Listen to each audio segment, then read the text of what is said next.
Alright folks, new Netflix film, The Woman in the Window, came out. This one had some Oscar buzz both last year and a little bit this year. Let's talk about it.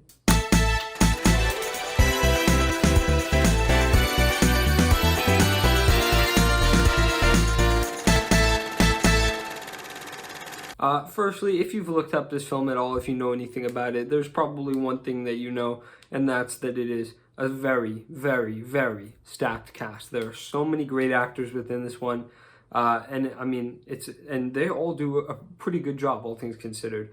I'll get more into why it doesn't land as hard as maybe it should, but they all, for the most part, give pretty good performances. The dialogue is atrocious. Pretty much every line in this film sucks. I don't know if it's from the book because I know it's based on a book, but it's, you know, they're dramatic. They don't feel at home. They don't feel like they belong in this story. They're like, it feels like it's trying too hard. The dialogue is so bad and corny.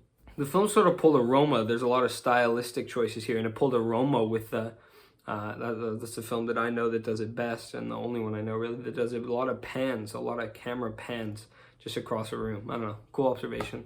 Speaking of the stylistic choices, again, there are many in this film. I assume director Joe Wright, many of them were his idea, and I will say that some I don't know about really enjoy. Some I enjoy, some are nice, some I thought were clever, and some I did not. There's really a mix. Like this, oh God, some of these are just so bad.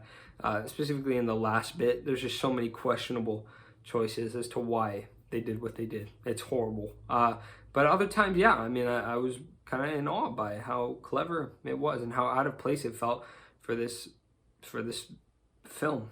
The film tries to make you feel anxious and frantic throughout.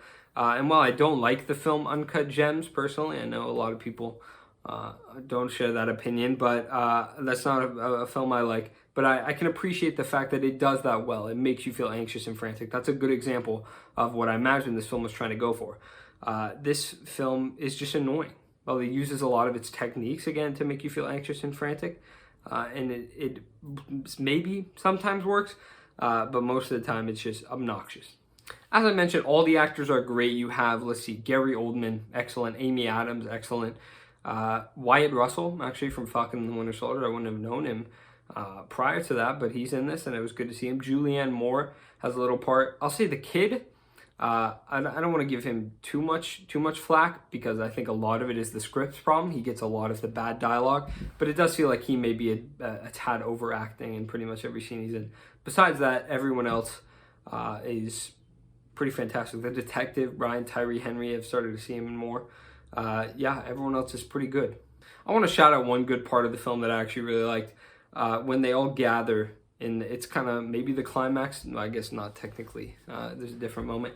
But what I would consider to be the emotional peak of the film is when they're all gathered in their home. It's a great scene. You know, everyone's gathered there. Pretty much everyone's gathered there. A bit tense. The story's, you know, sort of unraveling. Except not really. It's sort of that. If you've ever seen a mystery film or read a mystery story ever, you know that that's not the end. And then, you know, it's just a great scene, and there's some great filming techniques. And it's an enjoyable watch. Like, it is something that I would consider to be it's a great scene. It's something that I watch and I'm like, wow, that's an impressive way that they did that. Whether it's camera movements or just dialogue bouncing off of one another like quickly. Reminds me of a play almost, because it's just in this one setting. Really, the whole thing could be a play. It might have worked better as a play, but that scene is great. I like that scene. And then, folks, I might get into spoilers here a little bit, so if you haven't seen The Woman in the Window, you might want to click off now, but the plot twist is very dumb. I guess it's not technically a plot twist. I don't know, but it's a reveal. It's a plot reveal, and it's stupid as hell. It's awful. It's so dumb. It's so dumb. And then the worst part of the film, far and away, is the fight that occurs after that. Because as I mentioned, the stylistic choices, oh my God, they go from slow to fast. I'm not sure the technical term, but if you've seen the film, you know what I'm talking about.